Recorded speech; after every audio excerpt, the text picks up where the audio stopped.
Hallelujah. Praise the Lord. நம்முடைய பிதாவாகிய தேவனால் கர்த்தராகிய இயேசு கிறிஸ்துவினால் உங்கள் அனைவருக்கும் கிருபை இரக்கமும் சமாதானம் உண்டாவதாக. ஆமென். ஹல்லேலூயா. இந்த வேளையிலும் நாம் சிந்திக்க போகிற தேவ செய்தி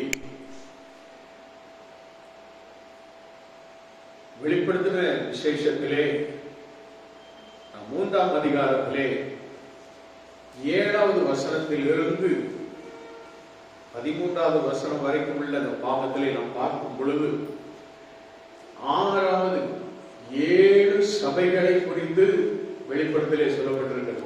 2ஆம் அதிகாரத்திலிருந்து 7 சபைகளை குறித்து பரிசுத்த ஆவியானவர்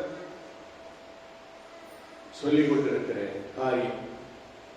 அதிலே 6வது சபை பிலதெல்பியா சபை. இந்த பிலதெல்பியா சபையை குறித்து நாம் பார்க்கிறோம். இந்த பிலதெல்பியா சபையின் தூதனுக்கு எழுத வேண்டியது என்னது என்று நம்முடைய ஆண்டவராய் இயேசு கிறிஸ்து தூதனுக்கு திருவுளம் பெற்றுகிறார். பரிசுத்தம் உள்ளவரும் சத்தியம் உள்ளவரும் தாவீதின் திறவுகளை உடையவரும் ஒருவரும் பூட்டக்கூடாதபடிக்கு திறக்கிறவரும் ஒருவரும் திறக்கக்கூடாதபடிக்கு ஊட்டுகிறவருமாய் இருக்கிற கர்த்தர் சொல்லுகிறவர். அல்லேலூயா. ஊட்டுகிறவருமாய் இருக்கிறவரால் கர்த்தர் சொல்லுகிறதாவது என்று சொல்லப்படுகிறது. அல்லேலூயா. இந்த பிலதெல்பியா சபையை குறித்து நாம் பார்க்கும் பொழுது இந்த சபையினுடைய காலம் 1800 கிறிஸ்துவுக்கு பிறகு கிபி. ஆண்டவராகிய இயேசு கிறிஸ்து மரித்து எழுந்த பிறகு இந்த வருடங்கள் நிர்ணயிக்கப்படுகிறது. கிறிஸ்துவுக்கு பின் 1800ஆம் வருடத்திலிருந்து 1990 1990 வரை உள்ள காலங்கள். இதில் நாம் பார்க்கும் பொழுது 1800 அதை நாம் பார்க்கும், அதை என்ன சொல்றாங்க, 19ஆம் நூற்றாண்டு என்று சொல்றாங்க. 1800 தாண்டும் பொழுது 19ஆம் நூற்றாண்டு. 2000 வரை அது 20ஆம் நூற்றாண்டு. 2000 தாண்டும் பொழுது அது 21ஆவது நூற்றாண்டு. நாம வாழ்ந்து கொண்டிருப்பது 21ஆம் நூற்றாண்டிலே வாழ்ந்து கொண்டிருக்கிறோம். அல்லேலூயா. அப்போ இந்த 19ஆம் 20ஆம் நூற்றாண்டிலே உள்ள சபையை குறிக்கிறதான இந்த பிலதெல்பியா சபை. இந்த பிலதெல்பியா அப்படின்னு நம்ம பார்க்கும் பொழுது இந்த பிலதெல்பஸ் என்று சொல்லக்கூடிய ஒரு அரசனாலே இந்த நகரம், இந்த பட்டணம் ஸ்தாபிக்கப்பட்டது. இந்த பிலதெல்பியா 19ஆம் 20ஆம் நூற்றாண்டில இருந்த சபை சர்தைக்கும் லவோதிக்கியா சபைக்கும், சர்தைக்கும் லவோதிக்கியா சபைக்கும், லவோதிக்கியா சபை தான் கடைசி சபை, 7வது சபை. லவோதிக்கியா சபை தான் 1990க்கு பிறகு உள்ள காலங்கள் உள்ள தற்சமயம் வாழ்ந்து கொண்டிருக்கிற சபை லவோதிக்கியா சபை. இந்த 2 சபைக்கும் நடுவில் முள்செடியின் மத்தியிலே பூத்திருக்கிறதான ஒரு லீலி புஷ்பத்தை போல இந்த பிலதெல்பியா சபை காணப்படுகிறது. ஒரு அலையில நாம் அந்த 7 சபைகளை குறித்து பார்க்கும் பொழுது ஆண்டவர் குறை சொல்லாத, கண்டிக்காத, கண்டிஷன் போடாத ஒரு சபை உண்டு என்று சொன்னால் 2வது சபை என்ன சபை? 2வது சபை சிமிர்னா சபை. 2வது சபை அது கிபி 97 இருந்து 412 வரை உள்ள அந்த சிமிர்னா சபையும் இந்த பிலதெல்பியா சபையும் தான் ஆண்டவரால் கண்டிக்கப்படல. ஏன் அப்படின்னா இந்த பிலதெல்பியா சபை ஒரு ஆவிக்குரிய சபை, பரிசுத்தமான சபை, ஒரு ஆவியிலே ஒரு எழுப்புதல் நிறைந்த ஒரு சபை. அல்லேலூயா. நாம கூட ஒரு எழுப்புதலோடு நம்முடைய சபை காணப்படும்னா ஆண்டவர் இந்த கண்டிஷன் ரொம்ப கண்டிக்க மாட்டார், என்ன செய்ய மாட்டாரு. சில காரியங்கள் மேலோட்டமாக நமக்கு சொல்லி நமக்கு கொடுப்பதெல்லாம் ஆசீர்வாதத்தை தான் கொடுப்பார். அவருடைய வாயிலிருந்து வருகிறதெல்லாம் ஆசீர்வாதம். நீங்க இந்த பிலதெல்பியா சபையை குறித்து நம்ம பார்க்கும் பொழுது ஆண்டவர் என்ன செய்கிறாரு, இந்த சபையை அவர் தம்முடைய ஊழியத்தை செய்யும், தம்முடைய சுவிசேஷத்தை பரப்பும் ஒரு சபையாக ஆண்டவர் பயன்படுத்துகிற ஆண்டவராய் காணப்படுகிறார். அல்லேலூயா. இந்த பிலதெல்பியா செமினார் சபை, இந்த 7 சபைகள், 7 சபை உங்களுக்கு எந்த சபைலாம் தெரியுதா? எபேசு சபை, சிமிர்னா சபை, பெருகமு சபை, தியத்திரா சபை, சர்தை சபை, இப்பொழுது 6வது பிலதெல்பியா சபை, 7வது லவோதிக்கேயா சபை. இப்படி 7 சபைகள். இந்த 7 சபைகளை குறித்து ஆண்டவர் சொன்னதற்கான காரியம் என்ன என்று சொன்னால், நாம் எல்லாரும் அந்த சபையின் மூலமாக அநேக பாடங்களை கற்றுக்கொள்ள வேண்டும். இந்த சபை பிலதெல்பியா சபையை குறித்து நமக்கு சொல்லப்படும் பொழுது, சர்தைக்கு சுமார் 30 மைல் தூரத்துல கிழக்கே அமர்ந்திருக்கக்கூடிய இந்த சர்தைக்கும் லவோதிக்கேயாவுக்கும் இடையே உள்ள ஒரு வாணிப இணைப்பாக, ஒரு மையமாக காணப்படுகிறது தான் இந்த பிலதெல்பியா சபை. இந்த பிலதெல்பியா சபையை குறித்து நாம் பார்க்கும் பொழுது, ஆண்டவருடைய வருகையிலே காணப்படுவதற்கு ஏற்ப குற்றமில்லாத நிலைமைகள் இந்த பிலதெல்பியா சபையிலே. ஒரு சபை என்று சொல்லப்படும் பொழுது அந்த சபையிலே குற்றங்கள் குறைவுகள் காணப்படாதபடிக்கு சபையிலே ஒரு எழுப்புதல், சபையிலே ஒரு உயிர்மெய்ச்சி, சபையிலே ஒரு பாரத்தோடு ஜெபிக்கிற ஒரு ஜெப ஆவி, சபையானது ஆத்துமாக்களை ஆதாயப்படுத்துகிறதான ஒரு சபையாக காணப்பட வேண்டும். அப்படிப்பட்ட சபையாக காணப்பட்டால்தான் கர்த்தர் அதை என்ன செய்வார், குற்றம் கண்டு அந்த குற்றத்தினாலே அந்த சபைக்கு ஆண்டவர் ஒரு கடினமான வார்த்தைகளை சொல்லாதபடி அதை என்ன செய்வார், அந்த சபையைத்தான் வருகைக்குரிய மனவாட்டி சபையாக ஆண்டவர் உருமாற்றி கொண்டே வருவார். சபை என்பது நாம் தான். நீங்களே தேவனுடைய ஆலயம். 2 Corinthians 3:17 இன்னைக்குள்ள வசனமே அதுதான். உங்களுக்கு நம்ம வாட்ஸ்அப்ல போட்டு நீங்களே அந்த ஆலயம். இப்ப நம்மிலே குற்றம் காணப்படாதபடி நாம் தேவனுடைய சமூகத்திலே வந்து நாம் ஆண்டவரை துதித்து ஆராதித்து தன்னுடைய நாமத்தை மகிமைப்படுத்துகிற ஆத்துமாக்களை காணப்பட வேண்டும். ஆத்துமா ஆதாயம் செய்கிற ஆத்துமாக்களை காணப்பட வேண்டும். சபைக்கு பிரயோஜனம் உள்ள ஆத்துமாக்களை காணப்பட வேண்டும். சபையிலே கீழ்ப்படிதல் உள்ள ஒரு ஆத்துமாக்களை நாம் வளர வேண்டும். பிரைஸ் காட், ஹல்லேலூயா. இப்படிப்பட்ட தன்மை நமக்கு இருந்ததால் நாம் எல்லாரும் சபையானது மனவாட்டி சபையாக உருமாற்றப்படும். ஹல்லேலூயா. அப்ப பிலதெல்பியா என்று சொன்னால் பிரதர்லி லவ் என்று சொல்லக்கூடிய அர்த்தம் இந்த சபையிலே சகோதர அன்பு அதிகமாக காணப்படும். சகோதர அன்பு. யோவான் 5:5 நாம் வாசிக்கும் பொழுது, பரிசுத்த ஆவியானவரால் தேவ அன்பு நமக்குள்ளே ஊற்றப்படுகிறது. 5:5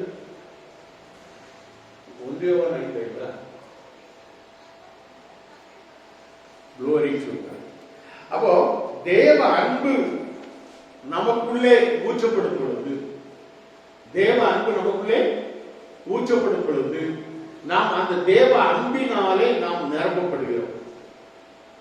வேதத்திலே 1 யோவான் 4:20 வாசிக்கும் பொழுது நாம் அங்கு பார்க்கிறோம், கண்ட சகோதரனிடத்தில் அன்பு கூறாதவன் காணாத தேவனிடத்தில் அன்பு கூறுவது எப்படி என்று அந்த வார்த்தை சொல்லுகிறது. கண்ட சகோதரன், நம்ம கண்ணு காண நம்முடைய சகோதரர்கள் நம்ம அன்பு செலுத்தலன்னா, கண்ணு காணாத ஒரு சகோதரர்கள் நம்ம அன்பு செலுத்துவோமா அப்படிங்கிற கொஸ்டினை அப்போஸ்தலனாகிய யோவான் வைக்கிறார். ஒருவன்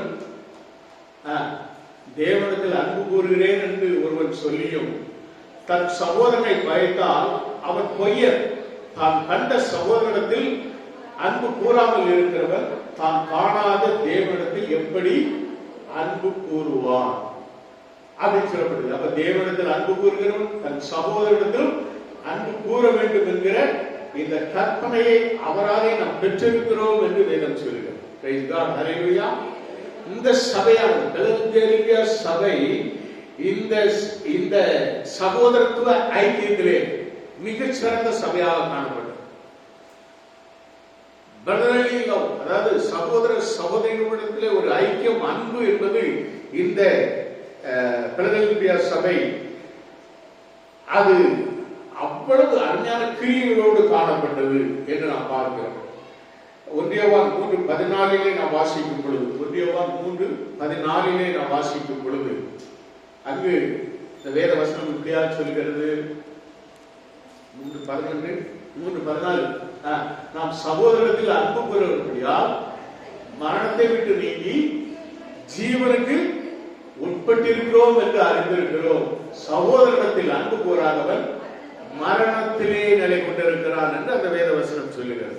சரி, இப்படி ஆண்டவர் ஒரு சபையை, அது உண்மையான கர்த்தருடைய சபையிலே தேவ அன்பு நிரம்பி வழியும் பொழுது அந்த சபை ஒரு மனவாட்டி சபையாக உருவாக்கப்படுகிறது. அல்லேலூயா. அதனால்தான் 3:11 ஆண்டவர் சொல்லுகிறார், இந்த சபைக்கு சொல்லும் பொழுது, சபைக்கு சொல்லும் பொழுது, இதோ சீக்கிரமாய் வருகிறேன், ஒருவனும் கிரீடத்தை எடுத்துக் கொள்ளாதபடிக்கு உனக்குள்ளதை பற்றி கொண்டு. அல்லேலூயா. உனக்கு உள்ளதை பற்றி கொண்டு, உனக்குள்ளே அந்த அன்பை பற்றி கொண்டிருக்க வேண்டும், உனக்குள்ள அந்த ஆவியை பற்றி கொண்டிருக்க வேண்டும், உனக்கு கிடைத்த ரட்சிப்பை பற்றி கொண்டிருக்க வேண்டும், உனக்குள்ள இருக்கிற விசுவாசத்தை பற்றி கொண்டிருக்க வேண்டும். நீ இதெல்லாம் நீ பற்றி பிடித்துக் கொள்ள வேண்டும்.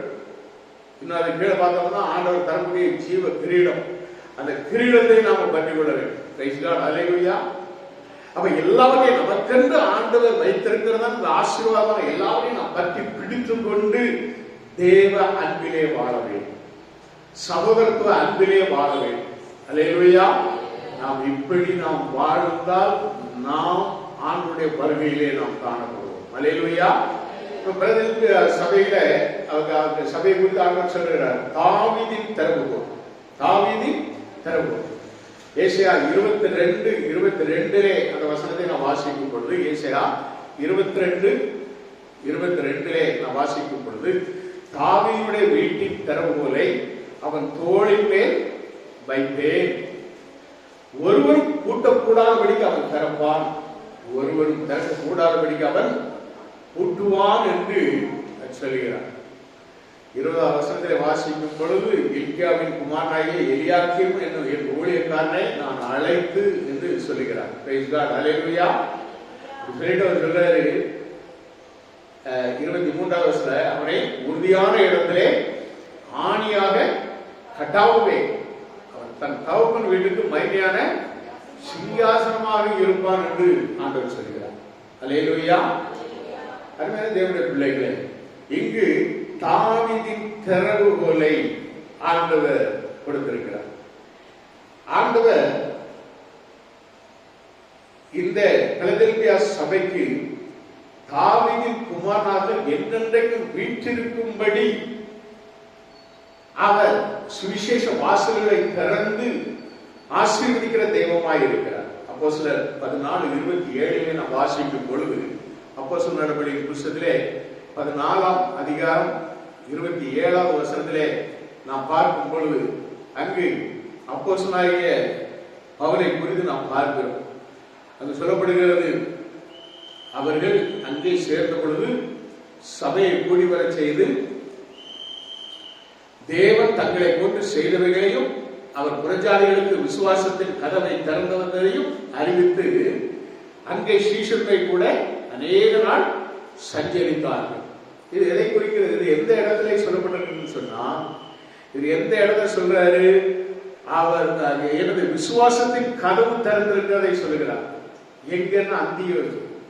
இந்த அந்தியோகியா பட்டணத்துல தான் நீங்க 19-20ஆவது வருஷத்தை நீங்க வாசி பாத்தீங்கன்னா, அப்போஸ்தலனாகிய பவுல் அந்த அந்தியோகியாவிலும் இக்கோனியாவிலும் இருந்து சில யூதர்கள் வந்து ஜனங்களுக்கு போதனை செய்த பவுலை கல்லெறிந்து அவன் மரித்தான் என்று என்ன செய்றாங்க, அவனை போட்டுட்டு போயிட்டாங்க.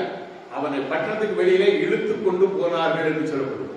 செத்து போனவனை போல பவுலை தூக்கி இழுத்து போறாங்க.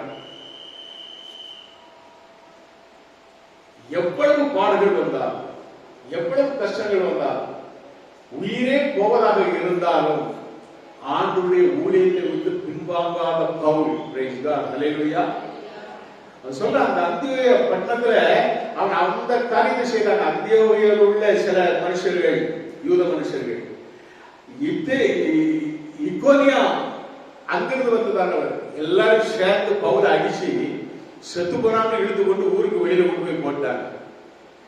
ஆனா 20வது வசனத்தில் சொல்கிறது, சீஷர்கள் அவனை சூழ்ந்து நிற்கையில் அவன் எழுந்து பட்டணத்திற்குள் பிரவேசித்தான். மறுநாளில் பர்னபாவுடனே கூட தெர்பைக்கு புறப்படுவான். முதல்ல எங்க புறப்படுவானா, எந்த இடத்துல அவனை அடிச்சு கொண்டு வெளியில போட்டாங்களோ, செத்துட்டாங்கன்னு வெளியில ஒதுக்கி போட்டாங்களோ, அதே பட்டணத்துக்கு அவன் துணிவாக போகிறான்னா அதுதான் சுவிசேஷம். அப்படிப்பட்ட ஊழியர் செய்கிறவர்கள் அந்த பிலதெல்பியா சபையில இருந்தார்கள். பிரைஸ் காட், ஹல்லேலூயா. இந்த பிலதெல்பியா சபையில் உள்ள விசுவாசிகள் ஒவ்வொருவருமே எந்த உயிரே போனாலும் சுவிசேஷத்தை நாங்கள் அறிவிப்போம். கர்த்தருடைய நாங்கள் வேதத்தை நாங்கள் எடுத்துக்கொண்டு செல்வோம். ஆண்டவருடைய சத்தியத்தை நாங்கள் போதிப்போம் என்று இந்த பிலதெல்பியா பட்டணம் இருந்தது. இந்த பிலதெல்பியா சபைக்கு தான் அது ஆண்டவர் அதனாலதான் ஆசீர்வாதம் திறந்த வாசலை உனக்கு முன்பாக வைத்திருக்கிறேன்னு சொல்றாரு. ஹல்லேலூயா. ஆண்டவர் சொல்லப்படுது என்ன சொல்கிறாரு அங்க நான் பார்க்கிறோம். பிலதெல்பியா சபையை பார்த்து ஆண்டவர் சொல்றாரு, தாவீதின் திறவுகோலை உடையவரும் ஒருவர் பூட்டக்கூடாதபடிக்கு திறக்கிறவரும் ஒருவர் திறக்கக்கூடாதபடிக்கு பூட்டுகிறவருமாய் இருக்கிறவர் அவர்களோடு கூட இருக்கிறார். ஹல்லேலூயா. கர்த்தர் உங்களோடு கூட இருந்து ஊழியத்திலே திறவுண்ட வாசலை ஆண்டவர் நமக்கு தருகிறார். ஹல்லேலூயா. இங்க நான் பார்க்கிறோம் 1 கொரிந்தியர் 16:9 நான் வாசிக்கும் பொழுது அதே பவுல் 16:9 நான் வாசிக்கும் பொழுது நான் பார்க்கிறோம், எபேசு பட்டணத்துல அவன் நான் அங்க போவேன், அங்க இருப்பேன், ஏன்னா இங்கே பெரிதும் அனுகூலமான கதவு எனக்கு திறக்கப்பட்டிருக்கிறது, விரோதம் செய்கிறவர்களும் அநேகர் இருக்கிறார். அருமையா சொல்லிட்டார். எப்படி எங்கே திறவுண்ட வாசல் அனுகூலமான கதவு திறந்திருக்கிறதோ அங்கு விரோதிகளும் இருப்பார்கள். பிரைஸ் காட், ஹல்லேலூயா. எங்கெல்லாம் நம்ம ஒரு திறவுண்ட ஒரு சுவிசேஷத்தோடு நாம் ஆண்டவருடைய சத்தியத்தை அறிவிக்கிறவர்களாய், சத்தியத்தை போதிக்கிறவர்களாய் நாம போகிறோமோ அங்க விரோதிகளும் இருக்கதான் சொல்லுவாங்க. ஆனாலும் நாம் கர்த்தருடைய ஊழியத்தை செய்ய வேண்டும்.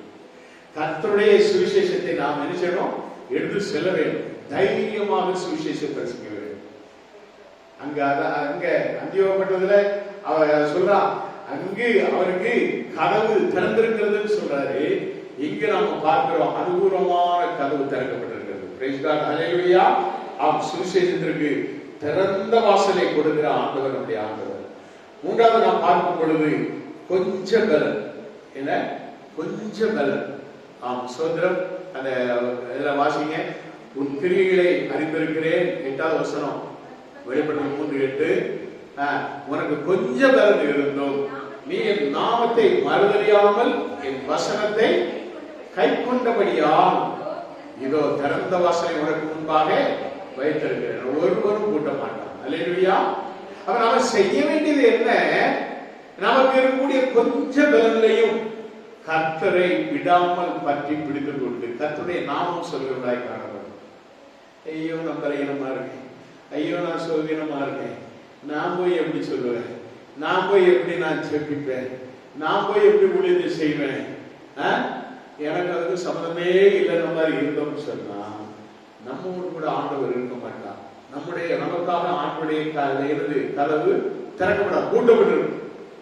ஆனால் ஒரு திறந்த வாசலை எப்பொழுது கொடுக்கிறார் என்று சொன்னால், கொஞ்சம் பலன் இருந்தும் நீ என் நாமத்தை கர்த்தரை மறுதலை கூடாது. கர்த்தரை லேசா எதாவது ஒண்ணுன்னா உடனே வெளியே போயிடும், உடனே வெளியே போயிடும். குரு கோவில்ல எல்லாரும் அப்படி வெளியில போறாங்க. வெளியில போனா திரும்ப உள்ள வர முடியாது. யோசிச்சு, எந்த அட்மின் உங்களை சேர்த்தாலும் அந்த அட்மின் இது இல்லாம உள்ள குரூப்புக்குள்ளே வர முடியாது. வெளியில போனதுதான். சபையும் அதுதான். நீ ஆண்டவருடைய ஊழியத்தை நீ தூக்கி எறிஞ்சு நீ போனா திரும்ப நீ உள்ள வர்றதுக்கு நீ ஆண்டவர் தான் பலபடி என்ன செய்யணும்? உன்னை மறுபடியும் அழைப்பு கொடுத்து உன்னை என்ன செய்யணும்? ஊழியக்காரனுக்கு ஏற்றுக்கொள்ளணும். அதுக்கு ஏற்றுக்கொள்ளணும்னா நீ அதுக்கு என்னெல்லாம் செய்யணுமோ அத்தனையும் ஆண்டுடைய பாதத்தில் விழுந்து மன்னிப்பு கேட்டு அழுது புலம்பி ஜெபம் பண்ணி அபிஷேகத்தோடு நீ ஆண்டுடைய சமுதிரம் இருக்கணும். அப்பதான் ஆண்டவர் உனக்கு முன்பாக திறந்த வாசலை தருவார். ஹல்லேலூயா. உதாசீனம் பண்ணுகிற யாராக இருந்தாலும் அவர்களுக்கு கதவு பூட்டப்பட்டிருக்கும். அதனால அங்க சொல்றாரு, நீ என் நாமத்தை மறந்தறியாமல் என் வசனத்தை கை கொண்டபடியினாலே. அப்ப வசனத்தை சொல்வதில், சுவிசேஷத்தை செய்வதில் இந்த பிலதெல்பியா சபை மிகுந்த ஆர்வத்தோடும் உண்மையோடும் அதே வேளையிலே சோதரம் கர்த்தருடைய சத்தியத்தை தீவிரமாக பிரசங்கிப்பதிலும் தைரியமாக செயல்பட்டார்கள். அல்லேலூயா. 9வது வசனத்தை நம்ம வாசிக்கும் பொழுது நாம பார்க்கிறோம், இதோ யூதர் அல்லாதவர்களும் தங்களை யூதர் என்று பொய் சொல்லுகிறவர்களாகிய சாத்தானுடைய கூட்டத்தாரின் சிலரை உங்களுக்கு கொடுப்பேன். இதோ அவர்கள் உன் பாதங்களுக்கு முன்பாக வந்து பணிந்து நான் உன்மேல் அன்பாய் இருக்கிறதை அறிந்து கொள்ளும்படி செய்வேன் சொல்ற. உன்னுடைய எதிரிகளும் உன்னுடைய சத்துருக்களும் என விசுவாசியே இல்லாதவர்களும் உன்னிடத்தில் வந்து உன்னுடைய சத்தியத்தை கேட்டு, உன்னிடத்தில் தேவ அன்பு இருக்கிறது, தேவ சமாதானம் உன்னிடத்தில் இருக்கிறது, தேவனுடைய கிருபை உன்னிடத்தில் இருக்கிறது, தேவன் உன்னை வழிநடத்திக் கொண்டு வருகிறார் என்பதை அறிந்து அவருடைய பாதங்களும் தேவனுக்கு முன்பாக பணிந்து கொள்வதை நீ அறிந்து கொள்ள செய்வேன் என்று ஆண்டவர் சொல்கிறார். அல்லேலூயா. இந்த பிலதெல்பியா சபையுடைய ஊழியர்கள் அப்படிதான் காணப்படும். இந்த பிலதெல்பியா சபையை கர்த்தர் அப்படிதான் ஆசீர்வதித்திருந்தார். மூன்றாவது நம்ம பார்க்கிற கொஞ்சம் பலம். ஆனால் நம்ம பார்க்கிறோம், அப்போஸ்தலர்கள் புத்தகம் 1ஆம் அதிகாரம் 8வது வசனத்தில் நாம் வாசிக்கும் பொழுது பரிசுத்த ஆவி உங்களிடத்தில் வரும்பொழுது நீங்கள் பலனடைந்து யூதேயாவிலும் சமரியா 1:8 பரிசுத்த ஆவி உங்களிடத்தில் வரும்பொழுது நீங்கள் பலனடைந்து எருசலேமிலும் யூதேயா முழுவதிலும் சமாரியாவிலும் பூமியின் கடைசி வரையிலும் எனக்கு சாட்சிகளாயிருக்கு. பரிசுத்த ஆவி உங்களுக்கு வரும்பொழுது அப்படியே டைனமிக் குண்டு அணுகுண்டு மாதிரி ஒரு பவர் உங்களுக்குள்ள வரும். பரிசுத்த ஆவியினுடைய அபிஷேகம் உங்களுக்குள்ள இருந்தா இந்த டைனமிக் பவர், ஒரு அணுகுண்டுக்கு எவ்வளவு சக்தி உண்டோ அவ்வளவு பெரிய சக்தியோடு உங்களை ஆண்டவர் நினைச்சுவாரு, சாட்சிகளாக நிறுத்துவார். ஒரு பொழுது நீங்கள் வெட்கப்பட்டு போவதில்லை. Praise God. ஹல்லேலூயா. கர்த்தர் அப்படியாக உங்களை ஆட்கொண்டு வழி நடத்துவார். அதைத்தான் நம்ம வேதத்தில் நம்ம பார்க்கிறோம். அதைத்தான் இந்த பிலதெல்பியா சபை அப்படி ஒரு சாட்சியுள்ள சபையாக இருந்தது. கர்த்தருடைய வருகைக்கு எடுத்துக்கொள்ளப்பட போகிற சுதந்திரம் கர்த்தருடைய சபைக்கு அபிஷேகம் இருக்கும். அல்லேலூயா. ஆவியும் இருக்கணும், அபிஷேகம் இருக்கும். இந்த ஆவிதான் என்ன செய்யும்? நம்மளை உயிர்ப்பிச்சுட்டு வரும். அபிஷேகம் இந்த ஆவி என்ன செய்யும்? அனல் கூட்டிக் கொண்டே வரும். ரெண்டும் ஒரு சபைக்கு வேணும். ஆவியே இல்லாம அப்படியே இடிச்ச முடி மாதிரி அப்படியே உட்கார்ந்த இடத்துல ஒன்னும் அசையாம ஆடாம அப்படியே உட்கார்ந்து எந்திரிச்சு போற அப்படின்னு சொன்னா உன் வாழ்க்கையும் அப்படிதான் இருக்கும். ஆடாம அசையாம உன் குடும்பமும் அப்படிதான் இருக்கும். ஒண்ணும் இருக்காது, ஆவி இருக்காது, அணுவு இருக்காது. உன் பிள்ளைகளும் அப்படிதான் மொக்க மாதிரி இருப்பாங்க. ஆனால் நீ கர்த்தருடைய சமூகத்திலே நீ ஆவியோடு அபிஷேகத்தோடு நீ காணப்படும் பொழுது சபை ஒரு பெரிய ஒரு எழுப்புதலே காணப்படும். அல்லேலூயா. பிலதெல்பியா சபை இப்படியாக ஒரு அபிஷேகம் நிறைந்த சபையாக காணப்படும். இந்த 19ஆம் 20ஆம் நூற்றாண்டிலே அப்படிப்பட்ட ஒரு அபிஷேகம் நிறைந்த ஒரு சபை தான் இந்த பிலதெல்பியா சபை. Praise God. ஹல்லேலூயா. ஆபிரியமானவர்களே, பிலதெல்பியா சபையில தேவனுடைய பலன் இருந்தது. அல்லேலூயா. கொஞ்சம் பலன் அப்படின்னு நம்ம பார்க்கிறோம். தேவனுடைய கொஞ்சம் அப்படிங்கிறது ஆண்டவருடைய பரிபூரணம். Praise God. ஹல்லேலூயா. தேவனுடைய கொஞ்சம் பலன் நமக்குள்ளே இருக்குமானா ஆண்டவருடைய பரிபூர்ண ஒரு ஆசீர்வாதம் நமக்கு உண்டு. நம்ம பார்க்கிறோம், தேவாலயத்துடைய தொங்கல் தேவாலயத்தினுடைய தொங்கலாலே என்ன செய்யுது? மகிமை, தேவாலயத்தை மகிமை நிரம்பிச்சு. தொங்கல் அப்படிங்கிற ஒரு கொஞ்சம் ஒரு தொங்கல் தான் இருக்குது. தேவாலயத்தின் திரைச்சீலுடைய தொங்கலா, தொங்கல் தான் இருக்கு. சொல்லுங்க, பார்த்ததே இல்லையா? நம்ம சதவீதம் போட்டிருக்கோம் இல்லையா? அதனால அதுல என்ன இருக்கும்? அப்படியே அந்த ஓரத்துல அப்படி கீழே அப்படி ஒரு சின்ன அந்த தொங்கலால தேவாலயத்தின் மகிமை நிரம்பி இருந்தது. அப்படின்னா கொஞ்சம் பலன் நம்ம நினைக்கிறோம், கொஞ்சம் பலன், கொஞ்சம் பலன் தான் ஆண்டுடைய பரிபூர்ண ஆசீர்வாதங்களை கொண்டு வரும். அல்லேலூயா. ஆண்டவர் கிதியோனை பார்த்து சொன்னார், உனக்கு இருக்கிற கொஞ்சம் பலத்தோட போகும் அப்படின்னாரு. அல்லேலூயா. உனக்கு இருக்கிற கொஞ்சம் பலத்தோட போ அப்படின்னாரு.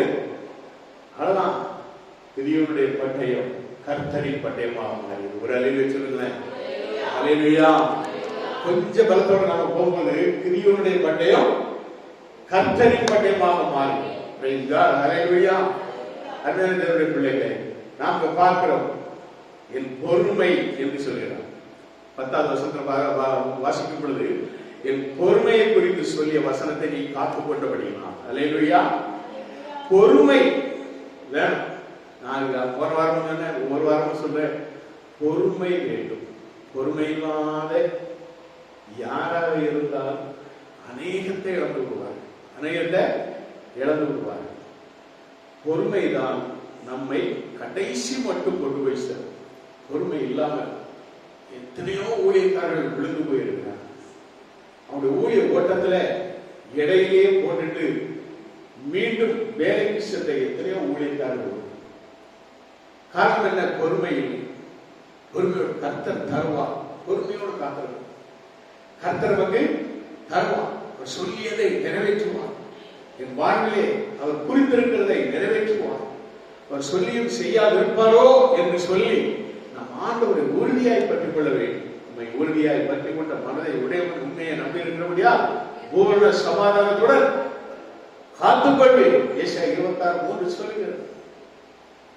பொறுமை உறுதியாய் பற்றி ஆண்டவரை நாம் உறுதியாய் பற்றிக் கொள்ளும் பொழுது, பொறுமையோடு நாம் வாழும் பொழுது, அந்த பொறுமை நாம் அவர் சொல்றாரு. 1 பேதுரு 2ஆம் அதிகாரம் 20லிருந்து 23 வரை உள்ள வசனங்களை வாசிக்கும் பொழுது அங்க நம்ம பார்க்கிறோம் பொறுமை குறித்து சொல்றாரு. 1 பேதுரு 2ஆம் அதிகாரம் 20வது வசனம் என்ன சொல்லப்படுது? Glory to God. நீங்கள் குற்றம் செய்து அடிக்கப்படும் போது பொறுமையோடே சகித்தால் அதனால் என்ன கீர்த்தி உண்டு? நீங்கள் நன்மை செய்து பாடுபடும் போது பொறுமையோட சகித்தால் அதுவே தேவனுக்கு முன்பாக பிரீத்தியாயிருக்கும். அல்லேலூயா. குற்றம் செய்து பைபிள்ல இருக்கு, நிறைய இடத்துல சில இதுல சொல்லப்பட்டிருக்கு. நீங்க தப்பு பண்ணிட்டு சிறைச்சாலையில போய் உட்கார்றதை விட ஆண்டவருக்கு ஊழியம் செய்து சிறைச்சாலையில போய் உட்கார்ந்த பொழுது அங்கு தேவ ஆவியானவர் உனக்குள்ளே கிரியை செய்து தேவாலய சோதரம் சிறைச்சாலை கதவுகளும் உட்டையும்படியா கர்த்தர் உன்னோடு கூட இருந்து அற்புதங்களை செய்வார். அல்லேலூயா. நீ அதுக்காக நீ உன் சகோதரனை கொலை செய்துட்டு காயம் மாதிரி போயிட்டா அங்க என்ன நடக்கும்? உள்ள தூக்கி போட்டு நொங்க எடுத்து உள்ள போடுவாங்க. அங்க யாரும் உனக்காக சிறைச்சாலை கதவை திறக்கவே முடியாது. நாம ஒரு திருடிட்டு நாம கொள்ளை அடிச்சுட்டு ஊரை விட்டு ஆட்டை போட்டுட்டு நாம சிறைச்சாலைக்குள்ள போனா அங்க நமக்கு விடுதலை கிடைக்குமா? அங்கு தேவ ஆவியானவர் வருவாரா? வரவே மாட்டார். ஆண்டவர் வர மாட்டார். ஆனால் நாம் கர்த்தருக்கு நன்மை செய்து பாடு அனுபவித்து நாம் அடையக்கூடிய எந்த ஒரு காரியமாக இருந்தால் அதுதான் பேதுரு ரொம்ப அருமையா சொல்றாரு. அவர் சொல்றாரு, நீங்கள் நன்மை செய்து பாடுபடும் போது பொறுமையோடே சகித்தால் அதுவே தேவனுக்கு முன்பாக பிரீதியாயிருக்கும். இதற்காகவே நீங்கள் அழைக்கப்பட்டும் இருக்கிறீர்கள். இதற்காகவே அழைக்கப்பட்ட எல்லாருமே எந்த பாடுகள் வந்தாலும், எந்த விதமான போராட்டங்கள் வந்தாலும், எப்படிப்பட்ட சோதனைகள் வந்தாலும் ஆண்டவருடைய அன்பை விட்டு நம்மை பிரிப்பவர் யார்?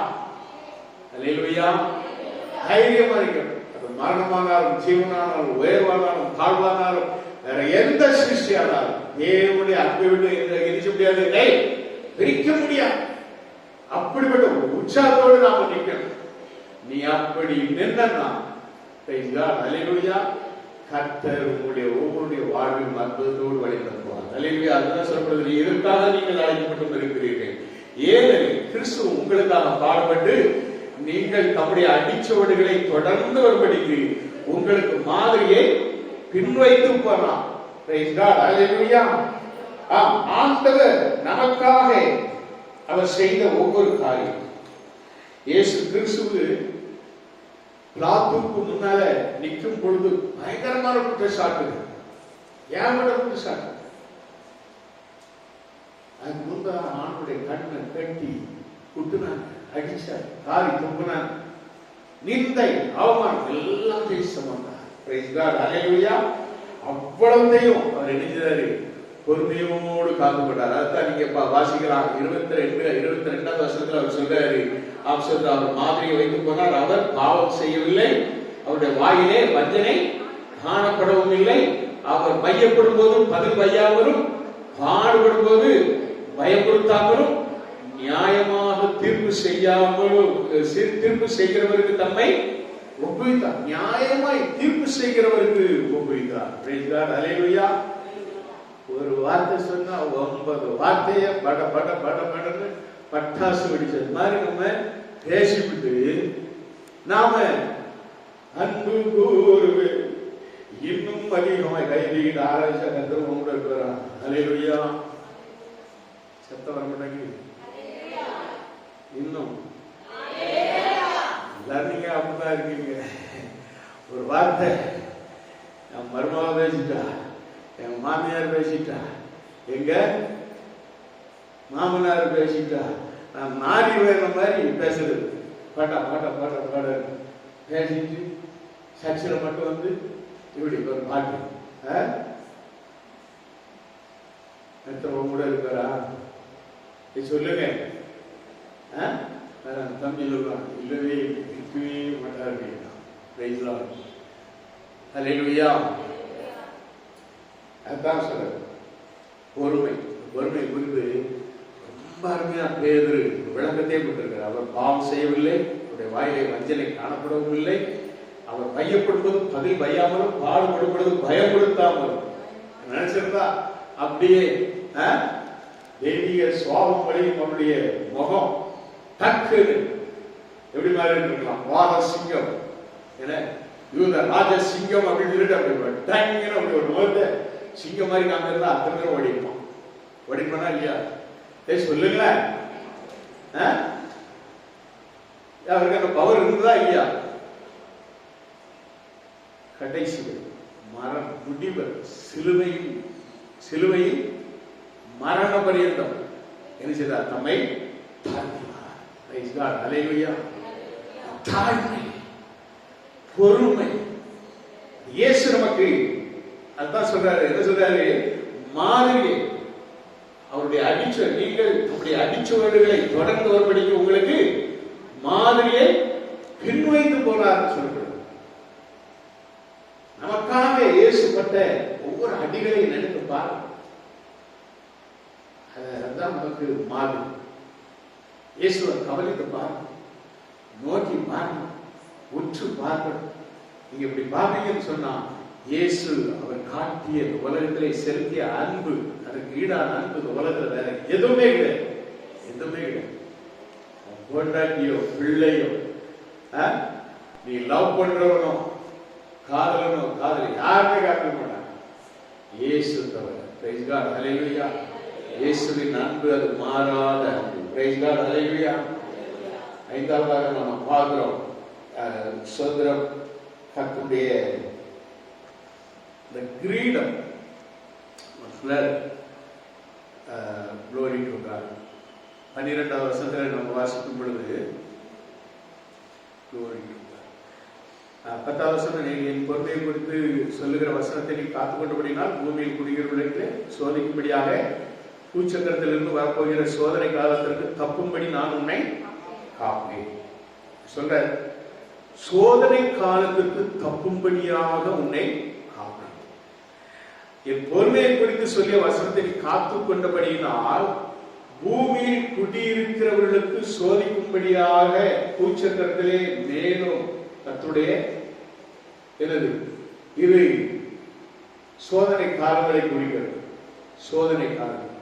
நம்ம இந்த பூமியின் வாழும் காலங்களிலே எத்தனையோ விதமான சோதனைகள், எத்தனையோ விதமான சோதனைகளை நாம் பார்க்கிறோம்.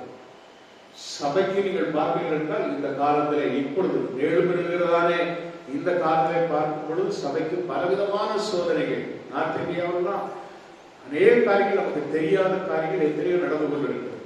சபையை எல்லாம் அடித்து உடைத்து பூட்டிவிட்டு சபை ஊழியக்காரனாக அவனை எழுதுகிறாங்க. அப்படியே அவன் தலையில மஞ்சள் தண்ணியை ஊற்றி அதை ஊற்றி அவன் மூஞ்சில எல்லாத்தையும் பூசி அவன் அப்படியே அவனுக்கு காவியை கட்டி அந்த வழியிலே பார்த்து விடுகிறான்.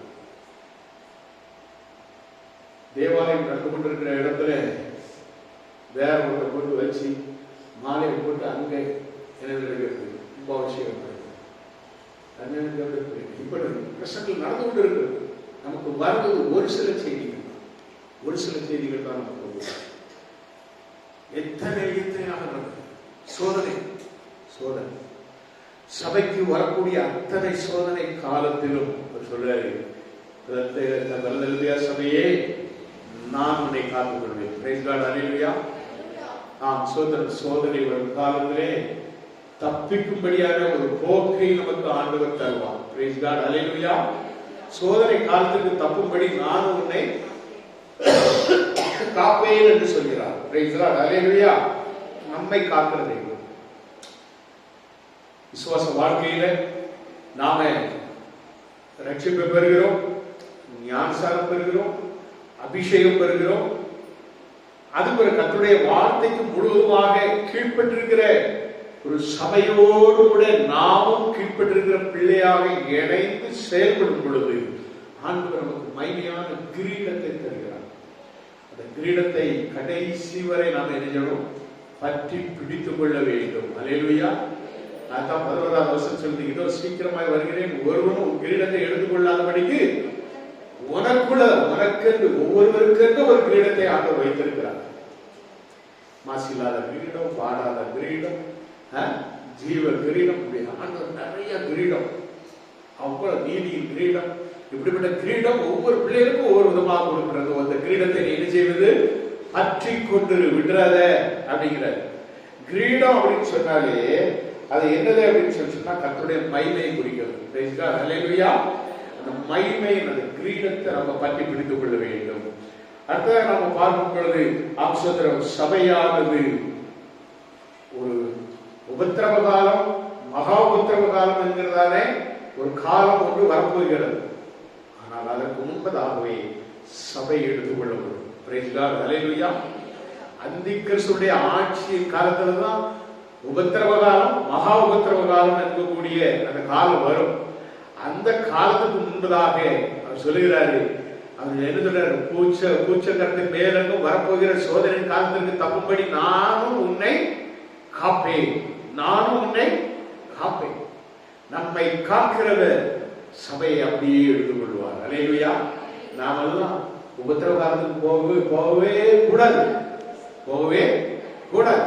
கூடாதுன்னா சபையானது கீழ்ப்படுதலோடு, பரிசுத்த ஆவியானுடைய அபிஷேகத்தோடு, அவருடைய கிருபையோடு நாம அனுதினமும் ஆண்டவரை ஆராதிக்கிற உள்ளத்தோடும் தேவாலயத்திற்கு கடந்து வரும் பொழுது பயத்தோடு பக்தியோடு தேவ சமூகத்திலே நாம் எல்லாரும் என்ன செய்யணும்? ஆம்சோதரம் ஆனந்த துதியோடு ஒலித்து ஆண்டவரை புகழ்ந்து பாடி ஆம்சோதரம் அவர் வரும் பொழுது எவ்வளவு சந்தோஷமாக நாம பரலோகத்துக்கு எடுத்து செல்லப்படுவோமோ அதே போல பூலத்தில் ஆராதிக்கும் பொழுதும் அப்படியே நம்முடைய ஆவி பரலோகத்தில் அல்லேலூயா தேவனை காண வேண்டும். அதுதான் வேதம் சொல்கிறது. உலகத்திலே செய்யப்படுவது பரமண்டல ஜபத்தில் சொல்லப்படுறா, பரமத்தில் செய்யப்படுவதோ உலகத்திலும் செய்யப்படுமா? அப்படிதான் சொல்லப்படுது. அப்ப இங்க உள்ள ஆராதனை எப்படி இருக்கணும்? பரலோக ஆராதனமா இருக்கணும். பிரைஸ் காட், அல்லேலூயா. ஒருத்தருக்கு அல்லேலூயா கைக்கு ஆராதனை ஒண்ணு இப்படி கை இருக்குது, 4 இப்படி கையை போட்டுக்கிட்டு அப்படியே மங்குடி மாதிரி இருக்குது. அதெல்லாம் எல்லாம் உண்மையாக கர்த்தரை ஆராதிக்கும். அப்பதான் கர்த்தருடைய கிருபையை தேவன் கொடுப்பார். Price God, hallelujah. தேவனுடைய பிள்ளைங்க நாம் எல்லாம் அந்த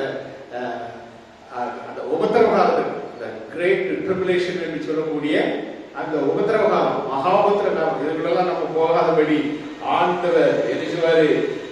நமக்கு பாதுகாப்பை கொடுத்து நம்மை பர்வத்திற்கு எடுத்துக் கொள்வார். ஜெயம் கொள்ளுகிறவன் எவனோ, வேதம் சொல்கிறது 12வது வசனத்திலே, ஜெயம் கொள்ளுகிறவன் எவனோ அவனை தேவனுடைய ஆலயத்திலே தூணாக்குவேன். ஒரு தூண் மாதிரி இருக்கணும். ஒவ்வொரு விசுவாசி எப்படி இருக்கணும்? எங்க இருக்கணும்? எங்கேயும் பூலகத்திலையும் நாம தூண் மாதிரி இருக்கணும். நாங்களும் அப்படித்தான் தூண் மாதிரி தான் இருக்கணும். அதனால கையை கால தூக்காம இருக்கணும் அப்படின்னு சொல்றீங்களா? தூண் மாதிரி சொன்ன ஸ்ட்ராங்க, உறுதியான ஒரு விசுவாசியா இருக்கணும். அதுதான் தூண் மாதிரி இருக்கணும்னு சொல்லிட்டாரு ஆண்டவர். அதனாலதான் அல்லேலூயா நாங்க கை தூக்க மாட்டோம், ஆமென் சொன்ன வாயை திறக்க மாட்டோம். நானும் என் வீட்டாரும் வாயை திறக்காத குடும்பமாக இருப்போம்னு சொல்லிட்டு அப்படி வரக்கூடாது. அல்லேலூயா, அல்லேலூயா. நான் அப்படி பாக்குறேன், குடும்பமே சமதம் எடுத்து வந்த மாதிரி அப்படி உட்கார்ந்து அப்படியே பப்பரப்பே உட்கார்ந்து கர்த்தரை எப்படி இருக்கணும்? தேவனுடைய ஆலயத்திலே, கடந்த வாரம் சொன்னேன், தேவனுடைய ஆலயத்திலே நாட்டப்பட்டவர்களாக, தேவனாலே நாட்டப்பட்டவர்களாக, என்ன கர்த்தருடைய ஆலயத்தில் நாட்டப்பட்டவர்கள், கர்த்தராலே நாட்டப்பட்டவர்கள். வேற யாரும் கொண்டு வந்து நாட்டி வச்சது மாதிரி இருக்கக்கூடாது. கர்த்தராலே நாட்டப்பட்டவர்களாக ஒரு அலையில கரங்களை உயர்த்தி ஒரு அலையில சொல்லுவோம். அல்லேலூயா. God bless you. கர்த்தருடைய ஆசீர்வதிப்பார். ஆசீர்வாதம். தேவனுடைய ஆலயத்தில் நான் உன்னை தூணாக்குவேன், தேவனுடைய ஆலயத்தில் தூணாக்குவேன், அதிலிருந்து அவன் ஒரு காலம் நீங்குவதில்லை. ஒரு ஸ்ட்ராங் பர்சன், விசுவாசி, ஒரு உறுதியான நிலைப்பாட்டோடு, உறுதியான விசுவாசத்தோடு தேவ சபையிலே அங்கத்தினர் ஆவது மட்டுமல்ல, தேவனுடைய சபைக்கு தூணாக. தூண் என்று சொன்னாலும் தாங்குகிறது. பிரைஸ் காட், ஹல்லேலூயா. தாங்கணும், சபையை தாங்கணும், ஊழியத்தை தாங்கணும், ஊழியக்காரனுக்கு பின்புறமா இருக்கணும். அப்படிப்பட்ட விசுவாசிகளாக தாங்கணும். ஹல்லேலூயா. ஆப்பிரிமானுடைய தூணாக்குவேன், அதிலிருந்து அவன் ஒரு காலம் நீக்குவதில்லை. என் தேவனுடைய நாமத்தையும், என் தேவனால் பர்வத்திலிருந்து இறங்கி வருகிற புதிய எருசலேமாகிய என் தேவனுடைய நகரத்தின் நாமத்தையும், என் புதிய நாமத்தையும் அவன் மேல் எழுதுவேன். பிரைஸ் காட், ஹல்லேலூயா. அந்த சொல்றாரு, என் தேவனுடைய நாமத்தை, என் தேவனுடைய நாமத்தை. அடுத்தாம சொல்றாரு, புதிய எருசலேமாகிய என் தேவனுடைய நகரத்தின் நாமத்தை. பரலோகம், புதிய எருசலேம், பரம எருசலேமே பரலோகம் விட்டு இறங்குதே, அலங்கார மணவாட்டியாய் அழகாக ஜொலித்திருதே. ஆமென், அல்லேலூயா, ஆமென், அல்லேலூயா, ஆமென், அல்லேலூயா, ஆமென், அல்லேலூயா. என் தேவனுடைய நாமம் அங்கிருந்து வருகிறார், பர்வத்திலிருந்து இறங்கி வருகிறதான அந்த எருசலேம், புதிய எருசலேமாகிய என் தேவனுடைய நகரத்தின் நாமத்தையும், என் புதிய நாமத்தையும், என் புதிய தேவனுடைய நாமம் குமாரனாகிய இயேசு கிறிஸ்துடைய நாமம். பிரைஸ் காட், ஹல்லேலூயா. அவன் மேல் எழுதுவேன், உன்மேல் தேவனுடைய நாமம் எழுதப்பட வேண்டும், பர்வத்தின் நாமம் எழுதப்பட வேண்டும். பரலோக தேவனுடைய குமாரனாகிய கிறிஸ்துவின் நாமம், என் நாமம் என்று சொல்கிறது இயேசு கிறிஸ்து. இதெல்லாம் இயேசு கிறிஸ்து சொல்ல எழுதப்பட்ட, யோவானால் எழுதப்பட்ட வேத வாக்கியம். என் நாமத்தையும் அவன் மேல் எழுதுவேன். அல்லேலூயா. நாமம் நமக்கு ஆண்டவர் எழுதி நம்ம பரலோகத்தின் பிள்ளையாக மாற்றுகிறார். பிரைஸ் காட், அல்லேலூயா. நம்மெல்லாம் பரலோகத்துக்குரிய பிள்ளைகள், தேவனுடைய பிள்ளைகள், புதிய எருசலேமுக்காக காத்து கொண்டிருக்கிற பிள்ளைகள். ஆண்டவர் வரும் பொழுது, புதிய எருசலேம் பரலோகம் விட்டு இறங்கி வரும் பொழுது, நாம் அதோடு கூட இணைந்து பரலோகம் செல்கிற பிள்ளைகள். ஆண்டவராகிய இயேசு கிறிஸ்து மீண்டும் இந்த பூமிக்கு ஆளுகை செய்ய வரும் பொழுது, அவரோடு கூட ஆளுகை செய்கிற பிள்ளைகளாய் கர்த்தர் நம்மை மாற்றுவார், ஆசீர்வதிப்பார். ஒரு பிலதெல்பியா சபை அப்படிப்பட்ட ஒரு ஆரோக்கிய சபையாக, ஆசீர்வாதத்தின் சபையாக, ஜெயம் கொள்ளுகிற சபையாக காணப்பட்டது. அந்த வாழ்க்கையை நம் ஒவ்வொருவருக்கும் ஆண்டவர் தருவதாக நம்மை ஆசீர்வதிப்பாராக. அவருக்கே மகிமை உண்டாகட்டும். ஆமென், ஆமென், ஆமென். அல்லேலூயா.